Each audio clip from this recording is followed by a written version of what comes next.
दोस्तों, हमारी आज की ये कहानी एक ऐसी लड़की की जिंदगी पर आधारित है जिसकी वैसे तो शादी हो चुकी थी, लेकिन फिर भी अपनी पुरानी मोहब्बत के ख्यालों में ही अटकी हुई थी। यहाँ तक कि उसने अपने पति को भी करीब नहीं आने दिया और फिर एक दिन मोहब्बत निभाने के चक्कर में घर से निकल गई। कहानी में देखना यह है कि इस लड़की की जिंदगी इसको कहाँ तक लेकर जाएगी, आखिर इसका अंजाम क्या होगा। दोस्तों, आप सभी से रिक्वेस्ट है कि कहानी को पूरा सुनिएगा, बहुत ही जबरदस्त कहानी है। शादी के फेरे होते ही मेरी विदाई हो गई और बहुत दूर का सफर करके हम एक गांव में आ गए। ससुराल पहुंचते ही मुझे एक कमरे में बैठा दिया गया। मैं एक पढ़ी लिखी लड़की थी और मेरे मम्मी पापा ने मेरी शादी मेरी मर्जी के खिलाफ एक किसान से की थी। मैं अपने भाग्य पर रो रही थी, इसके अलावा और कुछ कर भी नहीं सकती थी, बस बैठी रो रही थी। कुछ देर बाद मेरे पति अंदर आए तो मैंने हल्की सी एक झलक उनकी तरफ देखा तो वो एकदम मुझे गंवार सा लगा।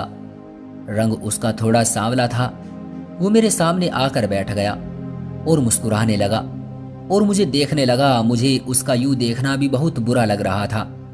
वो मुझे एक आंख ना भा रहा था और वो मुझसे कहने लगा, मैं बहुत किस्मत वाला हूं जो मुझे तुम जैसी खूबसूरत और पढ़ी लिखी पत्नी मिली है। मैंने उसकी बात का तुरंत जवाब दिया और कहा, और मैं बहुत बदकिस्मत हूं जो मुझे तुम जैसा पति मिला है। मेरी ये बात सुनकर उसके चेहरे का रंग सा उड़ गया। उसे शायद मुझसे ऐसी किसी बात की उम्मीद भी नहीं थी, क्योंकि मेरा दिमाग बहुत खराब था। मेरे माता पिता ने लाख मना करने पर भी मेरी शादी गांव में की थी।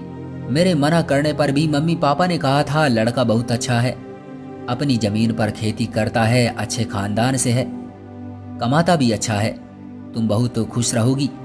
लेकिन क्या खुशी बस अच्छी कमाई अच्छे खानदान तक ही सीमित है? मेरी खुशी कोई मायने नहीं रखती।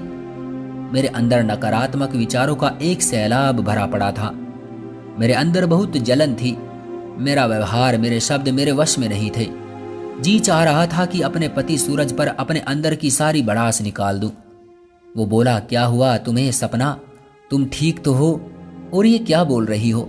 मैंने कहा कि मैं सही बोल रही हूं, तुम्हारी औकात नहीं मेरे मुंह लगने की। क्या तुम मेरे लायक हो? अगर तुम्हें ऐसा लगता है तो ये तुम्हारी बहुत बड़ी गलतफहमी है। जाओ पहले अपने आप को जाकर शीशे में देखो, फिर बात करना। तुम पढ़े लिखे हो और ना देखने में अच्छे लगते हो। मेरे मम्मी पापा ने न जाने तुम में क्या देखा जो मेरी जिंदगी खराब कर दी। ये सब बोलकर मैं रोने लगी। वो चुप होकर बैठ गया और बहुत मायूस भी हो गया। मैंने रोते हुए कहा, मैं किसी और से मोहब्बत करती हूँ, मैं तुम्हारे साथ बिल्कुल भी नहीं रह सकती। मेरी ये बात सुनकर वो हक्का बक्का रह गया और बोला, सपना ये तुम क्या बकवास कर रही हो, तुम होश में तो हो? मैंने बोला, इसमें हैरान होने वाली कौन सी बात है? जिससे मैं प्यार करता हूँ वो तुमसे 1000 गुना अच्छा है, स्मार्ट है, पढ़ा लिखा है। ये सुनकर उसकी आंखें नम हो गई और वो बाहर चला गया। मगर ये सच था, मैं एक लड़के से प्यार करती थी जो मेरे कॉलेज का ही था। कुछ दिन हम मिले और फ़ोन नंबर एक्सचेंज किए और फिर हम दोनों को एक दूसरे से बहुत ज़्यादा मोहब्बत हो गई। मैं अभी भी अपनी किस्मत को बैठे रो रही थी। कुछ देर बाद सूरज वापस रूम में आया। उसकी आंखें थोड़ी सूजी हुई थी और पूरा चेहरा पानी से गीला था। वो शायद रो कर आया था। उसने एक चादर उठाई और नीचे लेट गया। मैंने भी अपने कपड़े बदले और ईश्वर का धन्यवाद किया और बेड पर लेट कर सो गई। काफी दिन यूं ही बीत गए, ना मैंने सूरज से कोई बात की और ना सूरज ने मुझसे। वो दिन निकलते ही खेतों में चला जाता।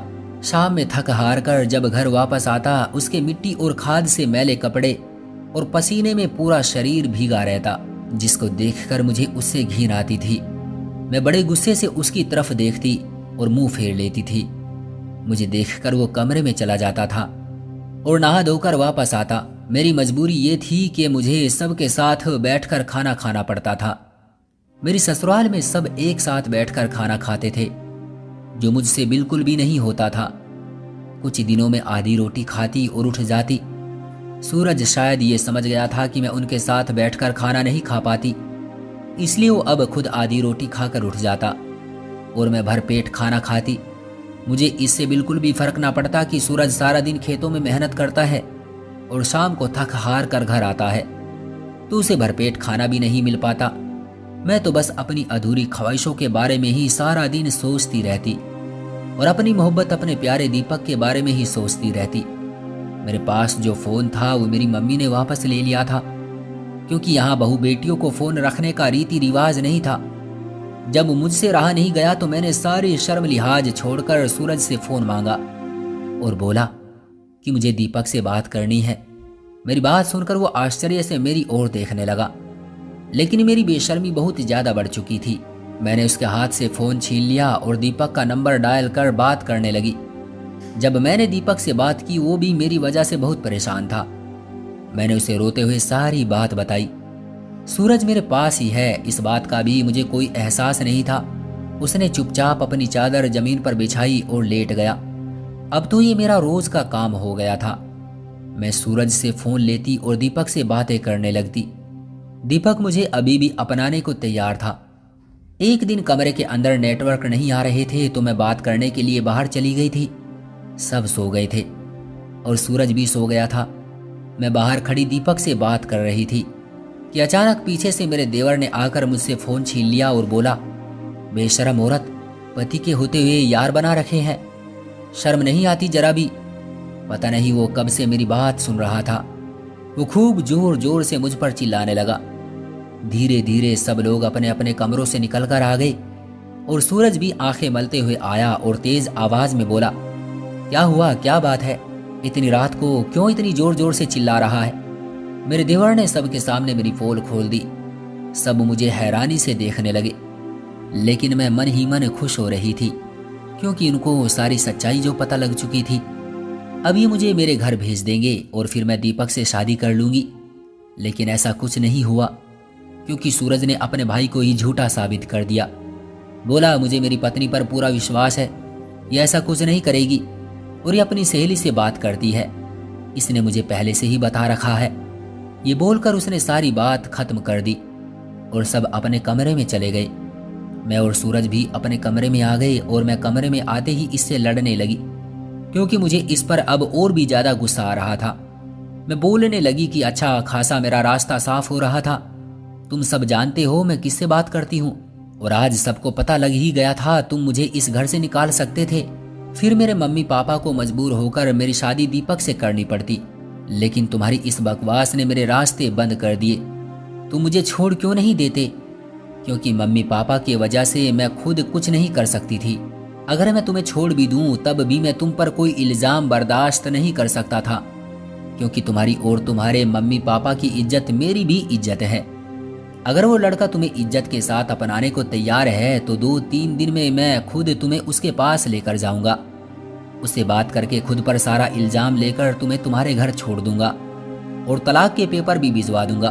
तुम शौक से उससे शादी करना और खुश रहना। ये सुनकर मैं बहुत खुश हुई और पहली बार उसके लिए मेरी भावनाएं बदलने लगी थी। लेकिन मैं होश में आई और सारी बात दीपक को बताई। वो भी बहुत खुश हुआ और बोला, तुम शहर आ जाओ और अपने पति से तलाक ले लो। पहले हम कोर्ट मैरिज करेंगे, उसके बाद तुम्हारे मम्मी पापा हमें अपनाने के लिए मजबूर हो जाएंगे। मैंने हाँ बोल दिया और 2-3 दिन बाद सूरज के साथ दीपक के बताए एड्रेस पर शहर पहुंच गई और सूरज से बोली, अब तुम जाओ और मुझे तलाक के पेपर भिजवा देना। मेरा और तुम्हारा अब कोई रिश्ता नहीं, मैं दीपक से शादी कर लूंगी। वो बोला, 1-2 दिन में इसी एड्रेस पर तलाक के पेपर भिजवा दूंगा, और वो वहां से चला गया। मैंने दीपक के घर का दरवाजा खटखटाया तो दरवाजा दीपक ने ही खोला। मुझे देखकर वो बहुत खुश हो गया। मैं घर के अंदर आ गई। घर में उसके अलावा और कोई नहीं था, जबकि उसने मुझे बोला था कि मैंने घर में सबको बता दिया है। मैंने खाली घर देखकर उससे पूछा कि तुम्हारे घर वाले कहाँ हैं? उसने बोला, आओ कमरे के अंदर आओ, बैठकर बातें करते हैं। हमने बहुत सारी बातें की और उसने मेरे साथ अपनी फोटो भी ली और किसी को सेंड करने लगा। जब मैंने उससे पूछा कि किसको भेज रहे हो, तो बोला तुम्हारे देवर को, और ये बोलकर नहाने चला गया। कुछ देर बाद उसके फोन पर उसी नंबर से वापस मैसेज आया। मैंने देखा तो लिखा था, लड़की तो लाजवाब है, पर मैं इसकी कीमत 2 लाख रुपये ही दूंगा। जब मैंने ये पढ़ा तो मेरे पैरों तले से जमीन निकल गई। इससे पहले कुछ अनर्थ होता मैं वहां से भाग गई और रोते रोते अपनी ससुराल पहुंच गई। मुझे घर देखकर सूरज चौंक गया और बोला कि अब क्या हुआ, बोल तो दिया था कि पेपर भिजवा दूंगा, अब यहाँ क्या लेने आई हो। मैंने उसको ना चाहते हुए भी सारी बात बताई। उसने सारी बात सुनी और कुछ नहीं बोला। मैं उसके सामने अपने आप को बहुत छोटा महसूस कर रही थी। थोड़ी देर बाद रात हो गई। वो हमेशा की तरह अपनी चादर नीचे बिछाकर सो गया, लेकिन आज मुझे नींद नहीं आई। मैं सारी रात रोती रही और सूरज के साथ किया गया गंदा व्यवहार मुझे बहुत एहसास दिला रहा था। और कुछ देर बाद दीपक का फोन आया। मैंने कॉल नहीं उठाया और उसका नंबर ब्लॉक कर दिया। कुछ देर बाद सुबह हो गई तो मैंने देखा कि सूरज अपने बिस्तर में नहीं है, क्योंकि रात में मैंने सोच लिया था कि सुबह उठते ही सूरज से माफी मांगूंगी और उसे अपना लूंगी, क्योंकि उससे ज्यादा मोहब्बत और खुश मुझे कोई और नहीं रख सकता। ये बात मुझे समझ आ गई थी, क्योंकि व्यक्ति की असली खूबसूरती उसके अच्छे व्यवहार से होती है और मेरे सूरज का व्यवहार बहुत ज्यादा अच्छा था। खैर, शाम हुई और सूरज घर आए। मैंने सूरज से माफी मांगी।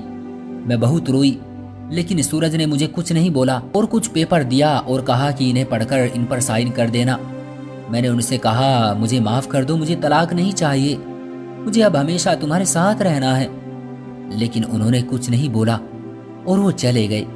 मैं रोती रही और सोचा रात में फिर से माफी मांगूंगी। और वो कुछ देर बाद रूम में आए और अपनी चादर उठाकर नीचे सोने लगे। मैंने उन्हें रोका और बोली, आपकी जगह वो नहीं है, आपकी जगह ऊपर बेड पर है। और मैं सूरज के पैरों में गिरकर रोने लगी और बोली, मुझे तलाक नहीं चाहिए, मैं तुम्हें नहीं छोड़ना चाहती। मैंने बहुत बड़ी गलती की, मुझे डांट लो, गुस्सा कर लो, लेकिन मुझे माफ कर दो। उसने मुझे उठाया और बोला कि वो पेपर अगर तुम पढ़ लेती तो ऐसे नहीं रोती। उसने बेड पर रखे पेपर उठाए और देखा तो वो जमीन के पेपर थे, जिन पर कुछ जमीन सूरज मेरे नाम कर रहा था और कुछ अपनी माँ के। ये देखकर मुझे यकीन न हुआ और मैं सन्न रह गई। कोई व्यक्ति इतना अच्छा कैसे हो सकता है? लेकिन मुझे ये देखकर शौक भी लगा कि सूरज अपनी जमीन मेरे नाम क्यों कर रहा है। मैंने उससे पूछा तो वो बोले, मैं कल शहर किसी काम से जा रहा हूँ, आकर सब कुछ बता दूंगा। उन्होंने मुझसे उन पेपर पर साइन लिए और सुबह शहर चले गए। मैंने 2-3 दिन बड़ी बेसब्री से सूरज का इंतजार किया, लेकिन वो वापस नहीं आए। और चौथे दिन उसका एक दोस्त उसके मृतक शरीर को घर लेकर आया। ये देखकर घर में कोहराम मच गया। मैं तो ये देखकर बेहोश ही हो गई, क्योंकि मुझसे सदमा बर्दाश्त ही ना हुआ। कुछ देर बाद जब मुझे होश आया, मैं खूब जोर जोर से रोने लगी और उसके दोस्त ने बताया कि सूरज को 2 महीने पहले ही पता लगा कि उसे कैंसर है। पिछले कुछ दिनों से न जाने क्या उसे अंदर ही अंदर खाए जा रहा था, जिससे वो इतनी बड़ी बीमारी का शिकार हो गया और हमेशा के लिए हमें छोड़कर चला गया। ये सुनकर मुझे और भी झटका लगा, क्योंकि ये सब शायद मेरी वजह से ही हुआ था। 2-3 दिन बाद मुझे थोड़ा होश आया तो मेरी सास ने मुझे एक लेटर दिया और कहा, ये सूरज के दोस्त ने दिया है, उसे सूरज ने दिया था और तुम्हें देने को बोला था।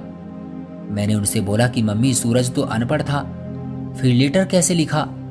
मेरी सास ने मुझे बताया कि वो बहुत पढ़ा लिखा था, तुम्हें कभी उसने नहीं बताया। मैं चुप रह गई, क्योंकि मैंने कभी सूरज से उसके बारे में जानने की कोशिश ही नहीं की थी। मैं भागकर कमरे में गई और उस लेटर को पढ़ने लगी। नेहा, जब मैंने शादी के दिन तुम्हें देखा, तुम दुल्हन बनी बहुत सुंदर लग रही थी। उस वक्त ही मुझे तुमसे प्यार हो गया था।